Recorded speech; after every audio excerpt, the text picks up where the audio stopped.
Seja, hoje você não vai ouvir que os cancerianos são chorões.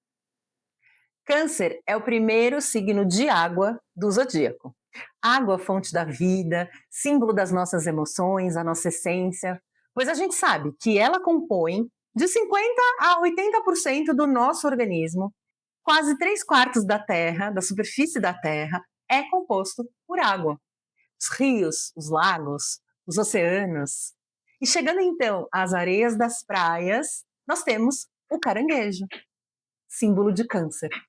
Aliás, de todos os signos de água, os símbolos são símbolos animais.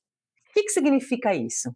Que todos esses signos são mais guiados por instinto e por sentimentos, sabendo lidar com as coisas do invisível, do misterioso. Não é que lhes falte capacidade racional ou inteligência, nada disso, ao contrário. Eles são seres humanos que dão valor a muito mais coisas do que simplesmente a racionalidade e a intelectualidade. E também não tem medo de lidar com as sombras, com o inconsciente, nem com a deles, nem com a dos outros. Mas hoje, Câncer é o signo da vez. E eu sou a Liliana e vou tentar colocar aqui uma visão um pouco mais aprofundada dos signos e menos estereotipada. Ou seja, hoje você não vai ouvir que os cancerianos são chorões. Combinado? Câncer é sim o signo da sensibilidade e da segurança.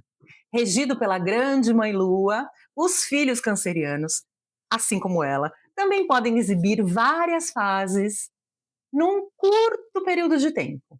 Eles mudam de humor, flutuam a sua natureza com uma certa frequência e facilidade. Apesar de muitas vezes se mostrarem falantes e sociáveis, os cancerianos têm uma natureza introspectiva. Eles gostam de ter as suas coisas bem guardadinhas no seu mundo. São apegados emocionalmente aos objetos, às vezes até ao dinheiro, às histórias do passado, às tradições da família, aos próprios familiares e às pessoas que amam. Amigos, namorados. Os cancerianos e cancerianas são os famosos grudinhos.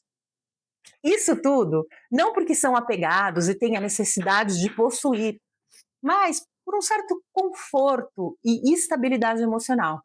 Eles gostam do que já conhecem e se sentem bem cercados do que gostam. Se você observar o animal caranguejo, você vai ter uma boa pista sobre os cancerianos. Eles carregam as casas nas costas. E a casa do canceriano e da canceriana é o seu lugar de proteção, onde ele ama estar e cuida com o maior carinho dessa intimidade. Ou seja, os cancerianos por dentro são sensíveis e vulneráveis. Mas por fora, eles nem sempre demonstram essa fragilidade. Eles têm aquela casca, né? Podem até fazer questão de mostrar que são fortes, que são resilientes, porque essa é uma maneira de se proteger do mundo. Aliás, o melhor lugar para o canceriano é a sua casa, e o mundo é um lugar de ameaças. E ele sabe disso, e ele sabe muito bem lidar entre esses dois elementos, o mundo e a sua casa, o seu externo e o seu interno. Raramente você vai encontrar um canceriano ou uma canceriana agressivos, puxando briga por aí. Eles são muito estratégicos para conseguirem o que querem. E, de novo, como o próprio caranguejo, eles vão dar umas voltinhas para um lado, para o outro, antes de dar o bote certeiro. Ah, mas os cancerianos que eu conheço são manipuladores e chantagistas emocionais. Calma aí, né, gente? O que é isso? O problema é que o canceriano e a canceriana têm a necessidade de cuidar, de amar, de nutrir o outro e fazer mais ou menos um papel de mãe.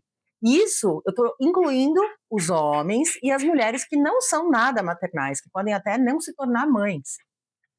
Esse papel de cuidado, de carinho, pode ser exercido na família, nos projetos de vida que eles tenham. Porque uma outra característica é que eles são extremamente criativos, cheios de ideias, cheios de projetos, são talentosos, são gentis, são delicados em tudo o que fazem e gostam de cuidar. E como sempre, eu deixo para o final a melhor parte. O que eu aprendi e aprendo com os cancerianos e cancerianas da minha vida? Muito fácil. Esse é o meu signo complementar, oposto complementar. E eu convivo com ele diariamente. As flutuações de humor e a genuína necessidade de internalização e silêncio cancerianos são inspiradoras para mim. Eu aprendi que isso deve ser algo a ser respeitado e seguido, quase como uma religião. Porque é a partir desses momentos introspectivos que as sementes germinadas conseguem se nutrir e crescer. E vamos combinar que no mundo que a gente vive hoje, isso é uma característica muito importante. Todo mundo precisa dessa pausa. Uma pausa natural e cíclica, como a lua. Uma pausa para alimentar sonhos e desejos, descansar do mundo fora da gente, do barulho que este mundo faz e se sentir mais forte e mais preparado para as batalhas da vida. Eu quero deixar aqui um grande beijo, um grande abraço para os cancerianos e cancerianas que me acompanham e quero pedir para que vocês curtam esse vídeo, se inscrevam no canal, comentem e principalmente compartilhe esse vídeo com uma pessoa que você sabe que vai gostar. Não precisa ser um canceriano ou uma canceriana, mas uma pessoa que você sabe que gosta de astrologia e que acompanha esse tipo de conteúdo. Nos vemos no próximo mês com o signo de Leão. Um beijo e obrigada pela companhia.